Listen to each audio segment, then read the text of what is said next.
It's Cooking with the Rube time. I'm glad to be back here, and today I have a special guest and also the first female chef on the show.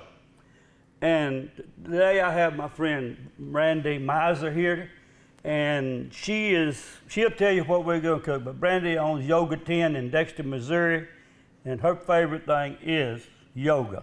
So I'm glad to have her here. And Brandy, hope you tell the folks what we're going to do today. Well, thank you. Go ahead. And I'm the sous chef today. I'm not the chef. I'm the sous chef, so I'm doing whatever Brandy tells me to do. So it's all to Brandy. I am honored to be here. Thank you. And I will just make one clarification. I am not a chef. I am just a home cook that is a enthusiastic enjoyer of all these things. Today, we are going to make some of my favorite things, the things that we have very frequently at my house, so I'm very comfortable sharing these recipes with you. We are going to start with a beautiful kale salad, and we are going to have a main course of a butternut squash risotto, and we are going to have a light dessert of carrot truffles. So that's where we are going today. Well, hey, that's great, because this is something I know nothing about. It's well, you said a plant-based food, but it's more of a vegetarian type food. Right. And it's a specialty she likes to do. So I'm all anxious to learn about the food that we're going to eat today. So where do we start? Well, we're going to start, we've prepped everything, everything's been washed, and we've kind of started getting going this morning. So we're gonna start with our dessert because they have to chill. We have started with these carrot truffles, and they are just a few simple ingredients. A carrot, which we have chopped, some fresh medjool dates that have been pitted, and you can buy them already pitted or you can pit them yourself, but these big fat juicy ones are the best. And then we are going to add in some nuts and seeds. You can use a variety, but today we're adding pumpkin seeds and chia seeds, and we're putting it all in the food processor together, zhuzhing it up, and then rolling them into balls, which Ruben has been doing this morning already. And then optionally, you can either just leave them like they are, or you can roll them. We have some hemp powder. You can roll them in that so that they kind of have that cocoa powder truffle feel. You could roll them in your favorite protein powder, in your favorite other like mixed nut, or you could even do a coconut if that's your jam. I don't like the texture of coconut too much, but it can be anything you want. But it's just simply that, and there's literally no added sugar or anything that's got a preservative in it. So the dates give you the natural sugar, the carrots also do, and give you that moisture. So it's just a simple, put it in the food processor. We have this fancy little Black & Decker number. We've just been whizzing them in, so I will continue to finish this one, and then Ruben can make more of those balls.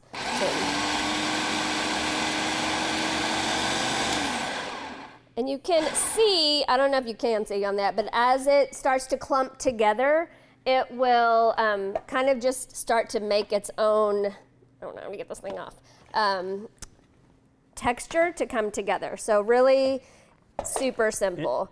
And in this, I see that you got oatmeal, you got carrots, and you got the chia seed and all this. Thank you. And I was wondering when I saw you put all that oatmeal in here and how we were going to make a ball, and I said, where's the moisture come from? And then, of course, the dates and the carrots make the moisture, and it makes it into a nice little round ball. Correct. Okay. And I forgot about the oats. I was trying to figure all that out when you said we're going to roll this in here, and it's the moisture from the carrots and the dates. Yes. And these are like nutritional powerhouses. And they're a great source of fiber. It's a fiber alert because dates are great sources of fiber, and also, of course, the oats. Very heart healthy as well. Very healthy, plus, they're like delicious. I say, they're great. They taste great. Yeah, so they're a great snack. We're going to just roll a few of these up and stick them in the fridge, and then that will be our dessert for later. No sugar. Yeah, the dates are a natural form of sugar. And they're plenty sweet, right? Yep. I made him taste them earlier. That's the first one that she made me taste one. I was anxious about it, so they were sweet enough. Plenty of sweet, So considering you're not putting any sugar in. Right. I will be happy to share the actual recipe of this, but it's literally 1 carrot. Organic is preferred if you have that available.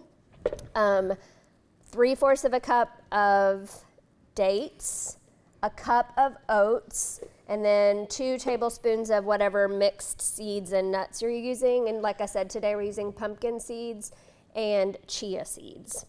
And that is it. And then whirl it up.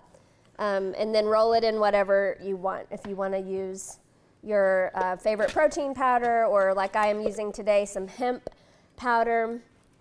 I will say the hemp makes it a little more earthy tasting. Yes. If that's not your jam, then maybe don't. Well, it's good. It was good. It's That's different. the when I ate without the hemp, and then other than the first thing, it was a more earthy taste. Of course, where does truffles come from? Even though we're making truffles and not getting the real, but they come from the ground. So hey, the hemp makes it taste earthy. Makes it like the real thing. Right, truffles and truffles. There's 2 different. Truffles and truffles. There's 2 different kinds of truffles. So the candy or the sweet truffles are some chocolates that are melded together and then rolled in cocoa powder. That's like a dessert truffle. And then there's the truffle mushroom that is foraged, typically in Italy, that is shaved over the top, which is a more earthy feeling. So yeah. Okay. Fun. All the news. So we're going to make one. We're learning about truffles, or really learning about all this good food that we're going to eat after a while. Now, Brandy, you had me roll up all these truffles. Yes. Now, what are we going to do with them? We are going to slide this tray into the fridge and let it be chilling until we're ready to eat after a while. And we have some with the hemp, and then just regular. Right. So, okay. Yeah. So in the fridge, Yep. and then we're right. Can you open? This one? Either one. They're hard to open. These are hard. Okay. Okay. We've got those chilling. If we were going to chill them for very long, we might put plastic wrap over them not to dry out. Yep. But we're going to be eating them within a little while, so okay, not a big deal. Now we got that done because they had to get chilling. So what's next? Next, we're going to kind of prep our ingredients for our risotto, for our main star of the show. And it is going to be a butternut squash risotto. This is a huge butternut squash, beautiful. They're not always this big, so I was able to just buy 2 of these to feed. We're going to feed 12 people today. We're not just making a show. So I have already chopped and prepped one of those, and they're ready to go into the oven. And we're going to practice chopping this butternut squash because it's kind of intimidating. It's heavy, it's thick, the skin is really thick, and you have to have a sharp knife and a little bit of muscle. So you and I are going to do this. Have you ever cut one before? No.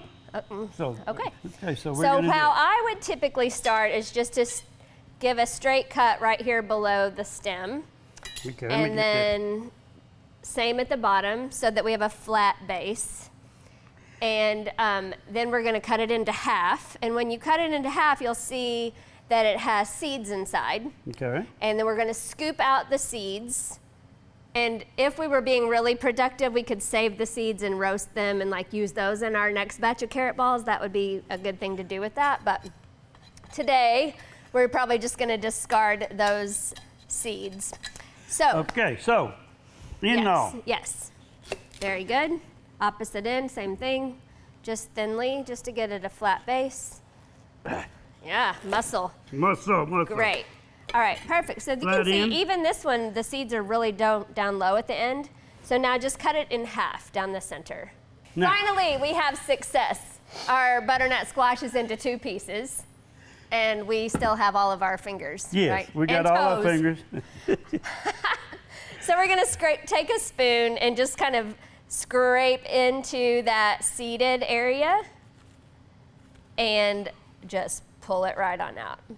Like I said, you could save these seeds and do some good stuff with it, but today we don't have time. So we're gonna, I mean, if you wanna save them and take them home and put them in your smoothie tomorrow, you could do that. I might. we got time for that. All right, so there's that one. Okay. And then here's this one. Now, there's a couple different takes on how to cut it from here. Some people like to peel it, but the skin is edible. That's what I was going to ask. Were we going to peel this or just leave it like we're going to leave it like it is. Okay. Because we're going to roast it at a high temperature, and it will just become kind of part of it and buttery. If you felt like the skin was exceptionally thick, you could definitely, or some people just prefer not to have the skin on their squash. So I'm fine with eating it. It's organic, we've washed it, it's clean, it's gonna get roasted beyond that. So I say let's just go with it. Okay. All right, so let's take a little paper towel and get rid of these guys. And I will lead the way. Okay. All right, so I kind of like to take little half moons and just go across. Like that? Let's just take that one slice for now. Okay. And then we'll go take it into little triangles. These are not my knives, so I'm going to be extra super duper careful. You want this one? No, I'm good. Okay, good. Yeah. Triangle. You know, real chefs carry their knives with them. You're right. Hey. I did not. Yeah. You know, I used to keep, not that I'm a real chef, but because I cook a lot, I used to carry my, when I go places, hunting camp, different places. Yeah. I carry pans, I carry matters. everything, seasoning, just keep it all in the truck because Yeah. I'm always cooking, so I have it. I like to, like you said, I like to use my knife. Right. All right, now what? So you've got. I cut it wrong. No, you're fine. This is fine. This is a more rustic chop. And we're going to maybe make those just a tiny bit smaller so that we want everything to be the same size. Okay. When we roast it, we don't want them to be too small of a dice, but, you know, a chewy good bite. Yep. So in another life, I am a licensed cosmetologist, so I cut things for a living. So I'm, you know, Okay. like a little bit precision is my Well, see, factor here. I was trying to cut it into small pieces. Yeah. But No, it's good. okay, she's not going to your get on to first me time. too hard. It's your first time. Okay, I'm going to use that as excuse. It's my first time. So just do it however works best for you. I just find No, I that will the do it. kind of rhythm of this. Yes, I got you. Yeah. I got this one. We can learn. And then where does the risotto come in?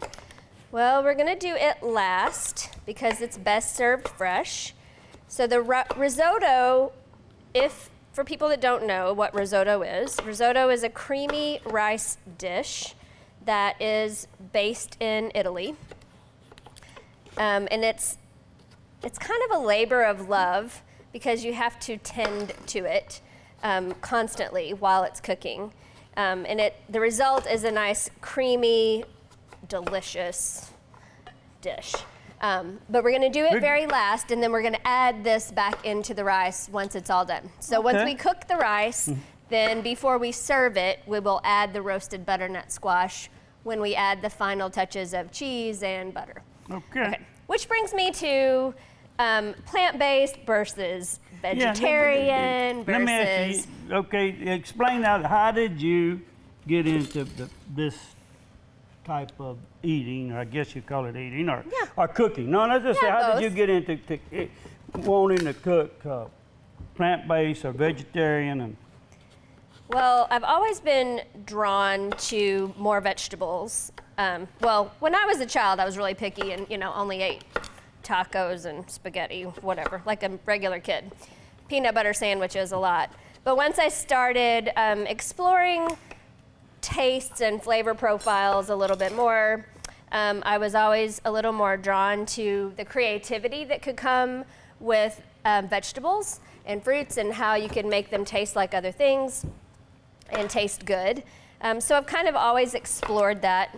A funny story is when I first got married, like probably the second week we were married, on Monday, my husband came home from work and I was so proud of my dinner, and it was stuffed pasta shells with all this ricotta cheese and beautiful pasta sauce that it was baked.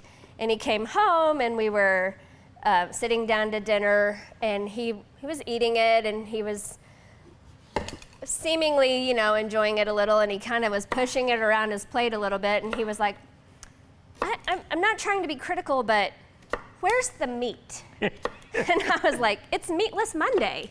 What do you mean? And it was just a new concept to him. At my house, we had Meatless Mondays a lot. We had a lot of different, vegetarian option foods. My mom is a very creative cook at home also. So it was just a new concept to him, which fast forward about 20 years into marriage, his doctor diagnosed him with high blood pressure. And all of a sudden, we come into, oh my gosh, we don't really want to take a bunch of medicine, and we're going to have to make some diet and lifestyle changes, and how does that look? And he ran across this book, How Not to Die, by Michael Greger, Dr. Michael Greger, and he devoured the book, and it's a great resource, basically talking about how our bodies are, made to ingest plants, and how we just don't get all of our nutrients from animals that we need to thrive, and how we can reduce a lot of our common ailments that we struggle with, especially here in America, this part of America, with the standard American diet, which also has an acronym of SAD, so look that up. So just to be able to help support his heart health journey, I started looking into adding more plants to our diet, and we kind of committed to adding, making our diet about 85% plants. Not completely cutting out meat, but it kind of transitioned that way to where we really enjoyed it. And he says often, like, if it tastes good, I'll eat it. So my quest is to make it taste good, and to make it pretty, and to make it appealing, and also be a healthy choice for us to achieve. So that happened about 10 years ago. Here, you're doing so good. You can finish that up for me. And to be honest, I didn't really know where to start at first either. And for a little while, we did the purple carrot home, like the delivery food box where they send you recipes and they send you the ingredients. Mm-hmm. And that's the one that Tom Brady endorses, the football player. Yeah. So that's pretty amazing that, big, strong men, and I'm also a yoga teacher, so, the vegan yoga, peace out, hippie thing, people always kind of give me crap about that. But it's not all about animal rights and activism, but I will admit I have become more aware of it. And now, at least if I do eat an animal, I think I'm a little more mindful of it and where it's sourced from and how it's treated and all that before that all comes down. Looks like to me you've been on a long journey to get to where we are today. Yeah. And that's great. And I was wondering where Kendall came into this picture, because Kendall's my size. Believe me, yeah. And everybody's kind of like, so what? But he will be the first to tell you that it works for him. His health is a lot better since we started eating this way. And he'll tell me every now and then, because, it's tempting, especially during barbecue season, to drift off into burgers and steaks and grilled fish and everything. And sometimes we have a little more of that, and he can tell by the way he feels that he says, I just do better when we eat more plants. And I do too, I get it. I got to tell a funny story now, just now remembered this. Okay. They know I tell stories funny all the time, but I didn't know it till I asked you about that you was a plant-based person. And guess what? Being the barbecuer that I am, and at the time, Randy did my hair sometime. And anyway, I always give folks Boston butts. What do? I bring her. She didn't make any comments. She just took the Boston butt, and I'm sure she gave it away but she said it was good. And it just now it only dawned on me when I asked you about coming, and you said, "Well, I'm gonna do plant-based." Okay, yeah, that's a true story. But not knowing. That's a good example, though, of it's we can learn from each other and how I mean, I'm open to, I love everything. I love everything. I'm just trying to strive toward eating more plants and just to be mindful about it all.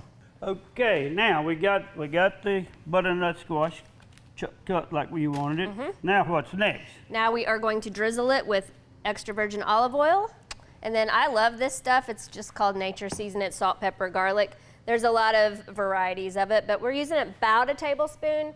You can eyeball that.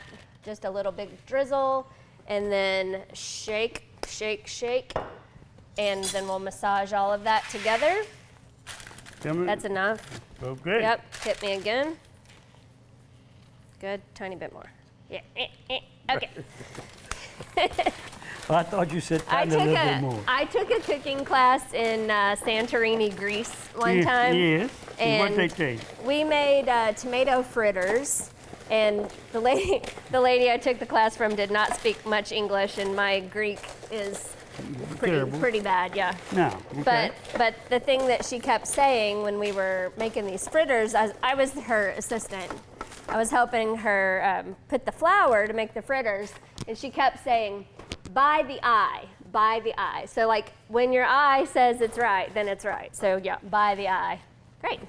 So we're gonna pop these in the oven for, like I said, about 30 minutes, and we have it set to 400 degrees. Yep. And you can do this ahead of time. You could even do it like a day ahead of time. For this? Yeah, and put it in the fridge because we're just going to add it to the end And it to warms stir back it in. up and Right. Okay. Yeah. What are we going to chop up next? So now we're going to focus on our kale salad. Kale salad, okay. Kale salad. So, Tell me what to do. I'm a chopper. okay. My wife says well, that she lets me chop up everything because she doesn't cook. I just chop. you're a I like chopper, but Small. are I chop small. you a stripper? No. You got to tell me what I got to do. Strip it. I will. You got to strip it. Okay. No. You got to be a stripper. Not a so, chopper. I got Okay. you, didn't I? You got me. You got me.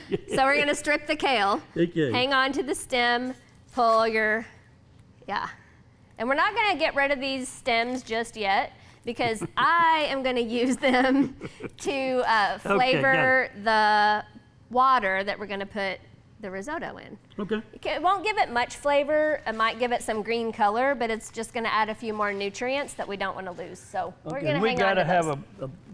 a different Where's our bowl. big silver bowl that we got right here in front? Okay, that's right. We're going to use this. Yeah. Okay. So, take your stem out of your kale. You can kind of get it started, and then just strip it through. And you can have the stem down toward the tip, but this tough, rooty end you want to get rid of. So it's not very easily digestible. And it looks like we have a ton of kale over there. Yeah, good job. See, you are a stripper. Okay. Okie I think kale gets a bad rap sometimes because it is kind of tough and fibrous. Well, I don't know that it's tough, but sometimes, the kale, I like kale, and I eat kale from the store, but kale has like a bitter taste to it. To Okay, me. well, I'm going to Tell help me you about out. it. I'm going to help you out with that. Okay. First of all, let's identify this kale. This Okay. is called lacinato, and I hope I pronounced that correct. Also sometimes known as dinosaur kale. It's my favorite kind of kale. Okay. If you look at its texture, it kind of looks like the dinosaur back. So this kale, you could also use the curly kale. It's all, your preference. But I find this one's a little milder and a little more tender. But the key to a good kale dish is something else that I do for my career, which is massage. I'm a massage therapist, and therefore, massaging your kale comes pretty natural to me. But the reason that we massage the kale, and we're just literally going to squeeze it, break it down, is because it starts to tenderize it and break it down and make it have a little sweeter taste and helps bring out the chlorophyll in the plant. And it's tough, it's hardy. We can do this now and eat in 3 hours, it's gonna be fine. So the main thing about kale, I think a lot of people just get it and they're like, well, what do I do with this? If they eat the stem, it's tough and hard to digest. It is a cruciferous vegetable, so it does help detoxify your system. And you know what that means. Yeah, Too much roughage. Too much roughage. We don't want that. I thought we were supposed to have Fiber roughage. alert. Yeah. Roughage is supposed to be good. So, That's what I always heard. so you gotta strip it and massage it. And Okay. That's Right? the problem. I've That's- never massaged it. That's right. That's what it takes. So for the additions to this salad, we're gonna dice up slice up thinly some red onion and some bell peppers. And then my favorite part of this dish is an oil-free dressing made with 3 ingredients. And Oil-free dressing. oil-free dressing, because we know oil sometimes causes an inflammatory response in people's bodies. So some people try to avoid all of the oils. Okay. And they're also a high source of fat. So we're gonna make our own dressing, and it's a simple 3-2-1 dressing. And it literally is 3 parts of balsamic vinegar, any will do, 2 parts of a Dijon mustard, and we got Grey Poupon today, and 1 part of maple syrup. So again, the maple syrup's gonna give it kind of the sweet, the vinegar of that, and then the Dijon gives it the creamy weight of it. And it's perfect for this kale salad. Randy, you've So- had me strip it, massage it. Yes. So what's next? Now what are we Yeah, going to do? you're doing a great job massaging that. And if you can see, it's getting a little bit darker green in color, and it's a little more soft, a little less Looks- serious. Yes. Yeah, so we're just gonna, you can keep massaging that a little bit. I'm gonna start slicing up some of the other things we're gonna add to it. And then I'll make the dressing, and then we can set it aside because it's pretty tough. Like, it's gonna be okay to just hang out and chill while we start the risotto. Good, so I like a red bell pepper in there for some color. I think it's important to, you know, my mom always says you eat with your eyes first. Yes. So everything has to be pretty. Yes. And not just on your plate, but you know, in the preparation of it as well. And I'm kind of good with big pieces of peppers in this salad. Sometimes we, you know, might make them smaller, but it's a pretty chunky, hearty salad. So we're just gonna stick with that. I'm really impressed with your massage skills. Okay. And then a thinly sliced red onion. You like red onions? I like them. So yeah, now we are gonna do some little you want- cherry you want- tomatoes. You wanna have those, and I'll work on the dressing? Yep. You want me to have them? Oh, I love Have it. them Yep, or I got it. third them, whatever you're. You want them long way, short way? I don't Which way? care. All right. I'm good at Ruben's this. choice. Ruben's Okay. choice. Okay, we're gonna work on this dressing. Okay. I'm gonna reach behind you. So we're gonna go balsamic, Grey Poupon. Great. And- Poupon. What was the joke about? Pardon Who- me. I got my Poupon. What is it? What was the TV? What did No. they were in the car, you know. Yeah. Oh, It's my in- Grey they said, Poupon or pardon something. me, would you happen to have any Grey Poupon? There you go. That's what they said. I think something like that. First one is the balsamic vinegar. There's, I might need help getting this off. There's a lot of different varieties of balsamic that they are made in Italy. I have a friend that is a wine and food tour giver in Florence, Italy. Shout out to Tony. And she taught me more than I will ever remember about balsamic vinegars and how, you know, there's a lot of philosophies about where the ones come from, and yeah, it's pretty interesting how people can snob out about anything. Well, So we did 3 parts of that, and now we're doing 2 parts of the Dijon, and then we're gonna do 1 part of maple syrup. And it's important to use real maple syrup. syrup. Yeah, not like the kind that you just get for your pancakes. It's called a 3-2-1 dressing simply because we're 3 parts, 2 parts, 1 part. But the parts that don't ever get counted are salt and pepper, so that's kind of to taste. And I'm just gonna reach back into my old trusty natures because it's a blend of it all. Just a tiny bit of that. So just for reference, for this much kale, which is a lot, I did tablespoons, 2 sets of this dressing for that much kale. So if you're just having a little bit on your own, start with like a teaspoon. No, not at all. Really? And then right before we serve it, I would say let's add some avocado. Yep. But I don't want to add that now because you're going to squish it to heck. And we're No, not I'm making gonna guac. squish it. I'm not. Right. So the last thing we'll do is add some avocado before we See now, serve it. Yeah, look how green your hand is. Perfect. Now I'm good with it. Yeah. You got me peeling these garlic. This garlic also? These are shallots. Shallots, okay. Do you know what a shallot is? No, Okay. I thought it was garlic. So a shallot is an onion that has a milder onion flavor that has a little more garlicky flavor.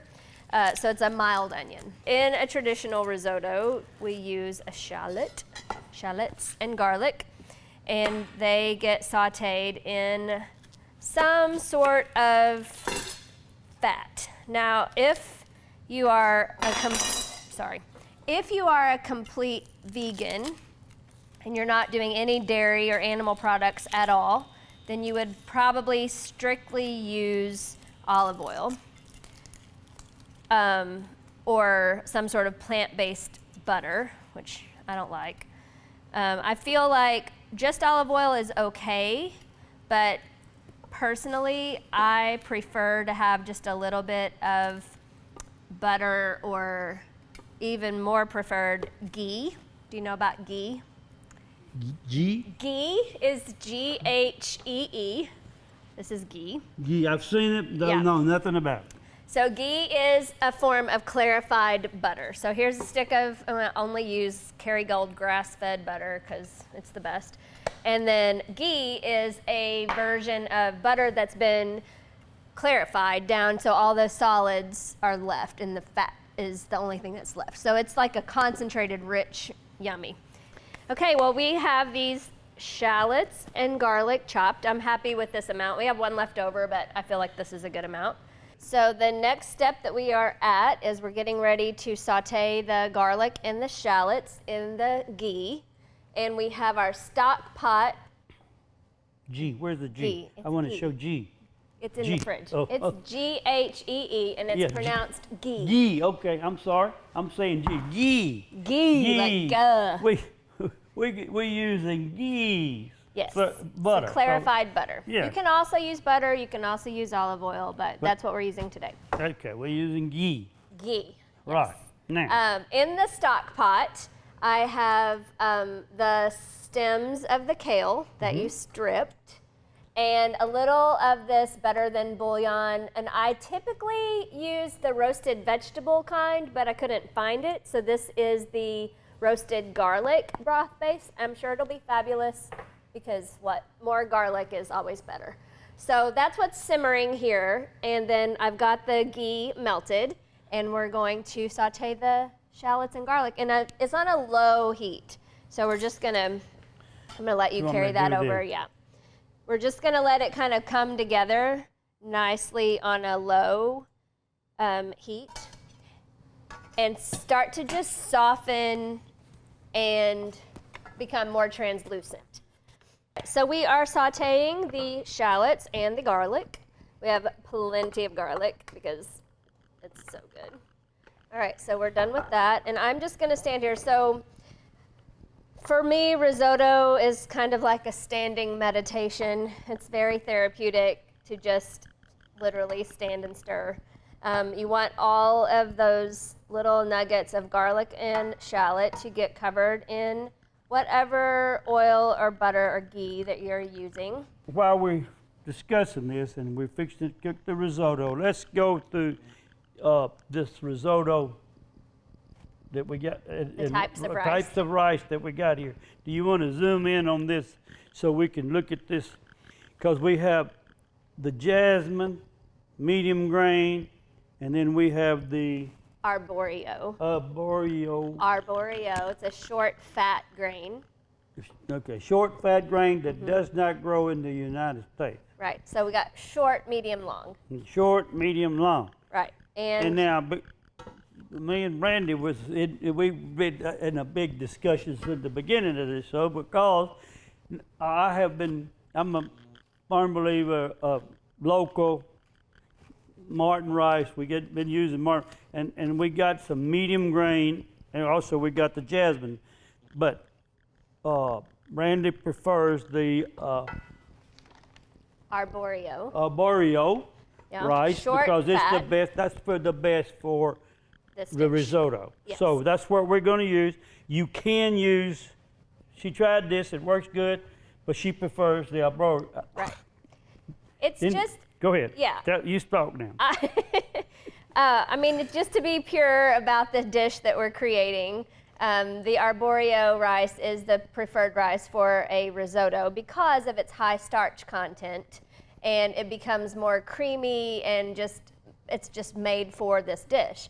The medium grain worked because it's a shorter length and it does have a higher starch content than the jasmine, but it was just a little more like a pilaf or more like an individual grain in your mouth, whereas the shorter grain becomes a little more tender and kind of creamier. Okay, where creamier, the- kind of like I'm not of going like to say a mashed oatmeal potatoes, kind but of yeah, dish. okay. So, okay. and you can also use other grains in a risotto, like quinoa can be odoed.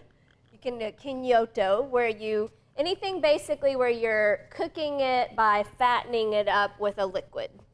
So the jasmine doesn't work because it's a long, skinny grain, and it's great for other things, but it does not work for a risotto because it doesn't absorb that Moisture. liquid. Okay. Right. The next step that we'll do is to add the rice, and then let the rice kind of toast in with the onions and garlic. So once that kind of sits and gets a little bit of a toast on it, then we'll splash it with some white wine. And I like to sip a little bit of white wine Of while course, we I'm have to sip cooking. a little bit. So this is a nice white that is actually from Italy. It's an Orvieto white that I got in Cape at Schnucks, a recommendation by the wine guy at the store.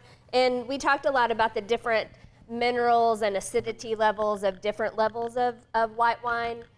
Italy's most famous for its red, but if I'm on task and want to keep it Italian, since we're floating across the pond, then I love to use a white Orvieto in this dish. If not, if you don't have a white from Italy, a Sauvignon Blanc or a really buttery Chardonnay from California works really well too. So yeah, if you like to drink it, it'll be good in your risotto. Yeah, that's nice. All right. It's nice. Yeah, it is. Yeah. So we're ready to add the rice. And as you can see, this is kind of reduced and it's kind of gotten thicker and yummy, creamier to the sides. So we're gonna just pour in the rice all the way around. This is a really big pan. And like I said, we're making a lot. So we're gonna try to just get all of those grains covered in that little bit of ghee or moisture. And then we're just gonna kind of let it sit. It's really tempting to touch it, but we'll want it to get a little bit of a toast, and that just brings out the nutty flavor of the rice. So as we start to smell that toast and see a little bit of color on those white pillows, now it's time to add the wine. You don't have to use wine if you don't want to. You can always just use more broth. But the wine just gives it a little extra different flavor, different depth. And I'm not gonna measure it, I'm just gonna go one time around, and that's gonna, start to soak it up. So that's really all it takes. About 1/4 cup is all I use for that. And then once that risotto starts to absorb the wine, you're done with the wine and you can drink the rest of it. Okay. So as you can see, it's starting to dry out. It's not wet anymore from the wine. So now it's time to start adding some of this liquid. So this is just a gentle, we're gonna take the ladle, bring it over. I usually do 2 ladlefuls at a time, and then go back in, And all we're doing is stirring, stirring, stirring until that gets absorbed. It's not evaporating, it's absorbing into those little grains. So as we stir, we keep it on about a 4 to 4.5 on the stove. If you see that it's starting to stick or be, burn at all, definitely turn your heat down. So we're about halfway through this labor of love. And we decided to compromise a little. We compromised. And Brandy compromised just for me. And we're going to do 2 batches. Reuben is working on the medium grain local rice, just to compare. Because, hey, every day is a school day. Yeah, so we're comparing, and we compromised, because because local, we're here local, and local chefs, And it's Randy a and good I, thing. and then local, this is grown here by Martin Rice, and so. Yeah, we're just going to compare We're going to compare the taste, and I keep getting my pan off the Yeah, the we're burner. in close quarters on this tight Tight cooktop. stove, yeah. But as you can see, my risotto is about halfway there. It's kind of a thicker, creamier, those pillows are starting to fill up a little bit more with that liquid.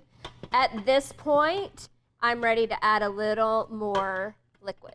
So again, this is just broth. You can use veggie broth, chicken broth if that's your thing. I put the stems of the kale in here just for a few added nutrients, because why not? And so I do 2 ladlefuls and then stir. Reuben is about ready for some more, so I'm gonna help him out. So my wine's Bring gone it now. over. Yeah, we already wined him up. Pull it back. Stay on your circle, man. Okay, hold on. Yeah. Boy, I know. I keep pushing. So now we're both doing the thing. This is the labor of love. You don't have to do an arm workout. You can skip arm day on risotto day, right? Yep.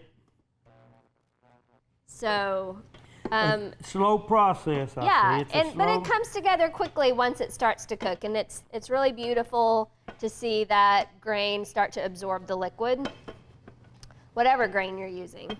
Yeah. Yes. The more you stir it, the thicker it gets, the slower your spoon goes through it. Yeah. And I can see the difference in the real In the grains? In the grain, Yeah. yes. And I can see that. Okay. Okay. What's next? We got. Yeah. I got my rice, my compromised rice, and Your we got medium the grain, medium yeah. grain, and we got the Arborio. arborio Yes. rice. So I have completed the addition of all the broth into this arborio rice. And as you can see, it's like yum, thick, creamy. It almost looks like mashed potatoes. It's so good. All of that starch in the arborio rice has absorbed the liquid and turned it bigger and fatter and more pillowy than ever, and it's beautiful. And now to finish this, I'm gonna go back with my original butter. So we're done with the ghee, we sauteed in that, but we're just gonna add a pat of butter, take it off the heat completely. Yep, so off about a tablespoon, I mean, depending on how much butter or rice you're making. And then we're also just gonna add a good generous handful of Parmesan cheese, because everything is better with cheese. So that is it with the risotto. As it is just a basic risotto. The heat is off. We're melting the butter, we're melting the cheese. And then what about my you get some butter too. I get some butter. Don't leave me out. There's your cheese. Not as much cheese. Not as much cheese. Okay. This is at the point where you can do anything. You could eat it like this, and it's heaven. Or you could add whatever vegetable you're adding to it. Or if you have a choice of a protein, this is really nice with a piece of grilled fish, if you choose to do that. Or even some really nice light sauteed shrimp or crawfish. You could definitely add that to this. But I prefer it with the veggies. So we're gonna just look how nice mine's Yeah, looking. yeah. Oh, look at this. It's And really- medium grain. it's see? really interesting to Yes. see the comparison between Yes. the short grain and the medium grain that It we is. did. It's filled up and it's looking like mashed potatoes. Oh, I come Yeah. on in here. You learned something today. I learned didn't you? something today. Now, I tell you what, this labor of love is I've been stirred for almost an 30 hour. minutes, yeah, at least. Almost an hour. I've Yeah. been stirring. If you have tennis elbow, this is not the dish for you. Okay, we got this. All right, you ready now to what? add some butternut squash? Yes. Okay, can you reach over Yes, and I got it. grab? I got this. All that right. down. All right, we're just gonna, I put my butternut squash on parchment paper because, I mean, who likes to do dishes? And then you can just shimmy it in there and this goes to the trash. We're gonna do How two much you want me more- to? I want, You're gonna do 2, aren't you? yeah. All We're right. doing a lot of butternut squash in this. Yeah, we I want. just Yeah. think it's great. All right. And then we're gonna put, I'm you gonna know get what? one of these in mine. Okay. How's that? Yeah, then we have one pan left over for either us to just munch on, or it would also be delicious tossed with that kale salad. I think it would be really amazing just for a addition that we hadn't really planned on or thought about. Or you can stick that in the fridge and use it for another dish later down the week. All about meal planning so we can eat healthy throughout the week. And as this all comes together, see that cheese pull, that stringiness, oh my gosh, so good. It smells amazing in here. Yours looks good too. Well, it's coming along. Yeah. It's So- coming along. Of course, your heat is off during all of this time because we're just incorporating all of it together. And then once we have all the squash and the risotto stirred together, we're gonna add some fresh chopped parsley and some fresh chopped basil because it's beautiful. And I also, just because we had a little extra spare time, crisped up some sage leaves.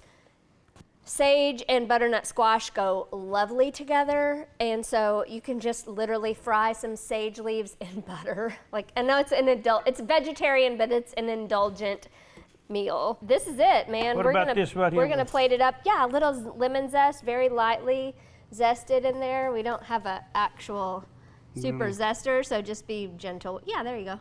That'll work. Perfect.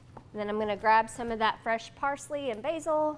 So our entire meal today is plant forward. We do have some animal products with the butter and ghee and cheese, but we are primarily plants and happy about it, Happy. right? Yeah. Happy about Happy it. about happy to eat. Yes. So it's been lovely cooking with you today, I Ruben. appreciate you coming and doing this because Yeah. this is something that I knew nothing about, Yeah. and now I do, and now I know how to. If I wanted to make a risotto, I Yeah. can. You want to And- dress yours? Yeah, okay, of course. Of course. I like mine to look nice. Brandy, we got everything done, and now this is what we always been waiting for, is the taste shot. We got the plate ready, and we got Philip. He's my taster. Has always been. He's gonna be ready to taste what we produced here, and let's see what he Hi, says. Philip. Okay, Philip, Shall go I ahead. Tell him we what you have? got. Tell him what you've cooked. So today we made you a kale salad with avocado, tomato, bell peppers, and a simple 3-2-1 dressing, which is balsamic vinegar, Dijon mustard, and maple syrup. Okay. And then we have a butternut squash risotto with a roasted garlic base. And the butternut squash was seasoned and roasted prior to with salt, pepper, and garlic. And then we've finished it with some crispy fried sage and parsley and some fresh basil. And then for dessert, some carrot truffles, which are simply carrots, dates, oats, and some various nuts and seeds. Sounds amazing. Great, Sounds enjoy. amazing. All right. Okay, Well, let's try it out. that's what we want. We'll start with the salad.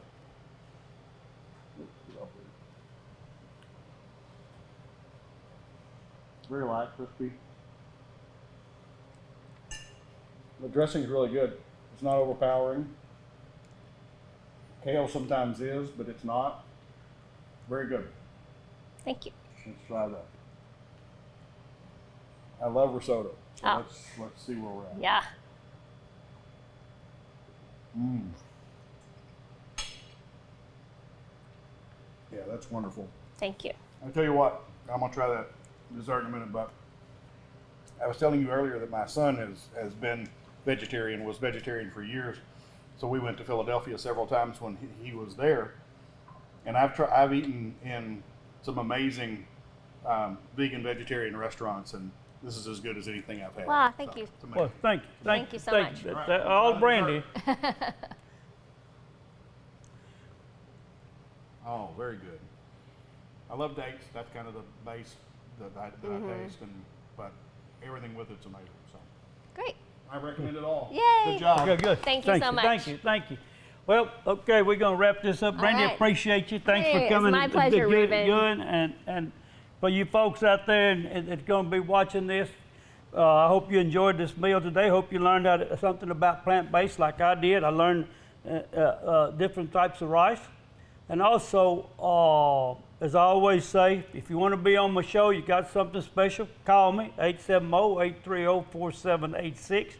You can either be a taster or you can be a cook if you'd like.